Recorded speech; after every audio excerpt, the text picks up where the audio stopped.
Ah, Brahim Diaz, dans quel pétrin est-ce que tu t'es mis? Dans quel pétrin as-tu fourré ton équipe? L'équipe marocaine. Depuis près de 50 ans, qui n'a pas encore remporté pour sa deuxième fois de son histoire la Coupe d'Afrique des Nations. Waouh. Bref, loin de moi de vouloir enfoncer le couteau dans la plaie, de vouloir mettre l'huile sur le feu, mais là, vraiment, il y a de quoi se dire. Alors, j'espère que vous allez super bien. Moi, ça va parfaitement bien.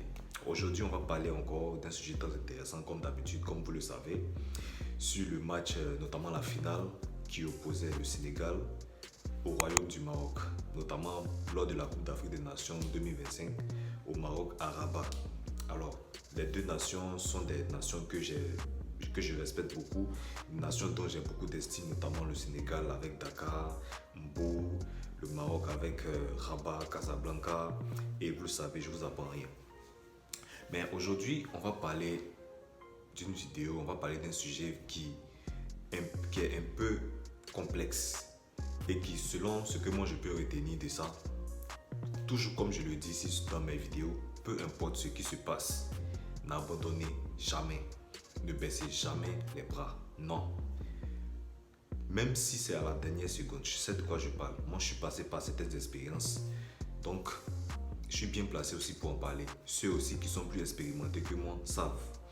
Quand on regarde le parcours, on a un Sénégal qui commence le match avec une forte intensité, c'est-à-dire un fort début, parce que le Sénégal veut aussi remporter la coupe à Dakar pour rendre leur peuple fier d'eux. En tout cas, le trophée fut convoité par les deux nations. On a le Maroc qui joue à domicile, qui a le public, un public magnifique, qui depuis 50 ans n'ont pas encore remporté, pour la deuxième fois également. On a aussi le Sénégal qui veut aussi remporter, parce que lors de la CAN passée, ils ont fait sortir certains propos lors de la CAN de l'édition passée, disant qu'il y avait certaines défaveurs, certaines tricheries, tout ça, bref, je ne suis pas rentré dans les détails. Donc, on peut voir que ces deux ici ont la rage de vaincre, la rage de prouver, avec l'ego de l'humain, les émotions, les pressions. Et qu'est-ce qu'ils font? Dans un premier temps, le Sénégal marque un but. Le but est refusé. Ok? Est refusé pour cause de faute du joueur sénégalais sur le défenseur marocain. Sans même consulter le VAR, l'arbitre n'est pas allé consulter, disant qu'il y a faute. Donc le but est annulé. On regarde, on accepte. Qu'est-ce qui se passe du côté adverse, le côté marocain? Le Maroc ne marque pas, d'où le Sénégal ne concède pas, mais une faute survient, une faute surgit à la dernière minute, c'est-à-dire du temps additionnel, je pense bien par là. Et là, vous, à leur place, qu'est-ce que vous allez faire? Vous vous êtes longtemps entraîné, vous avez rêvé de cela. Et non seulement, vous dites, vu que effectivement, on n'a pas vérifié pour vous, on n'a pas vérifié comment est-ce que ce que vous étiez en train de revendiquer, disant qu'effectivement il y a le but, on n'a pas revendiqué, vous avez revendiqué 7, mais il n'y a pas eu de suite. Mais eux, sans rien faire, eux, on leur accorde le penalty. Qu'auriez-vous fait? Évidemment, en tant qu'humain, les émotions vont prendre le dessus, les pressions, les injures, même les bagarres. Surtout quand vous sentez qu'il y a quelque chose d'injuste en vous. Vraiment. Et qu'est-ce qui se passe? On voit l'entraîneur sénégalais, Pape Thiaw, qui invite ses joueurs hors du terrain, rentrer. On va leur laisser leur canne, on va leur laisser leur coupe. Mais l'esprit de ténacité quand même reste de Sadio Mané, disant venez, même si on doit perdre ce match, même si on doit perdre ça, on va perdre quand même avec l'honneur. Voilà où je veux intervenir. Peu importe ce qui se passe dans ta vie, tant que le temps n'est pas arrivé, continue, pousse comme tu peux. C'est ce que moi je retiens. Félicitations aux deux équipes, c'est pas là même que je devais commencer. Les Marocains n'ont pas démérité aussi. C'est une très bonne équipe, une très grande nation de foot que je respecte aussi. Voilà, c'est quand même dommage, vraiment. Qu'est-ce qu'ils font? le Maroc finalement reçoit le penalty. Et qu'est-ce que Brahim Diaz fait comme ça?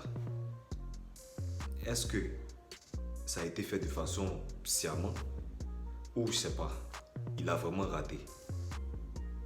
Il avait vraiment l'intention de faire, comme on le dit, la panenka ou bien je sais pas. Et le Sénégal ne concède pas de but à la dernière minute d'une finale, d'une grande compétition de foot. Qu'est-ce que ça vous fait? Voilà, ceux qui étaient prêts à abandonner, et même l'entraîneur, le motivateur, il pouvait bien se dire, bon, de toute façon, on va rentrer chez nous, 7, on va prendre ça sur le coup de l'injustice, on va rentrer chez nous, de toute façon, on gagne bien nos vies. Voilà, dans nos clubs, on est bien, on est à l'aise, ils vont prendre leur coupe 7, c'est pas grave. Mais quand même, ils rentrent sur le terrain, ils ne concèdent pas de but. Et qu'est-ce que ça fait en vous? Ça leur donne encore une motivation à revenir avec force, ténacité. Et au final, ils marquent le but. Paptio. Waouh. Comprenez que tant que Dieu aussi n'a pas dit son dernier mot, rien n'est perdu. Tant que vous pouvez pousser. Tant que vous pouvez avancer. Comme je pense le disait, comme je pense l'a dit également Denzel Washington, tombez 7 fois, relevez-vous 8 fois. Vraiment, il n'y a rien à dire. Prenez des leçons en fait. Voilà, c'est un peu ça. Je pense que, voilà, moi je pense que c'est tout ce que moi je peux dire. Ça va aussi aider beaucoup de personnes à avancer dans leur vie, dans leur domaine. Parce que là, la vie est très bizarre. Vraiment, courage encore à Brahim Diaz, courage aux supporters marocains, félicitations aux supporters sénégalais. Voilà, j'aime bien les deux pays, j'ai été là-bas, j'ai été dans les deux pays, je pense bien que c'est un peu ça. C'est triste pour les Marocains, c'est une joie pour les Sénégalais. Bref, on se reprend à la prochaine édition de football. On se dit à très vite pour une prochaine vidéo. Likez, commentez, partagez, n'oubliez pas. Ciao.